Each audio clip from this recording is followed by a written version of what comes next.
Pinalatan mga boss, ito ang pinagmamalaking luto ng mga taga-Apayao. Bulaklak, pigi at liempo. Lagyan natin ng konting asin, luya, at dahon ng laurel. Takpan at pakuluan lang natin hanggang sa lumambot. Okay mga boss, siguradong malambot na yan. Yung mantika mga bossing sa pinagpakuluan natin, kukunin natin yan at yan na rin ang gagamitin natin. Sa isang wok na napakainit at napakaraming karanasan, ilagay natin yung bulaklak ng baboy at yung pinakuluan nating karne ng baboy.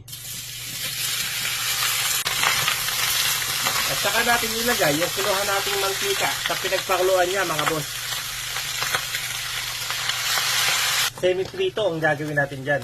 Lagyan natin ng konting asin, konting pampalasa, maglagay din tayo mga boss. Ginisa mix, magic sarap, o kahit ano, pwede yan. Pamintang buo, pero dinurog ko na. Okay mga boss, pag ganyan na ang itsura, pwede na natin ilagay yung bawang. Isunod na rin natin yung siling pula para may konting sipa ng anghang. Kulayan natin ng konting toyo mga boss. Isang katutak na sibuyas. Makalipas ng ilang saglit lang din mga bossing, pwede na natin ilagay ang ating panghuli o pangpinaling sangkap. Dahon ng pumelo o dahon ng suha mga boss. Palat kung tawagin.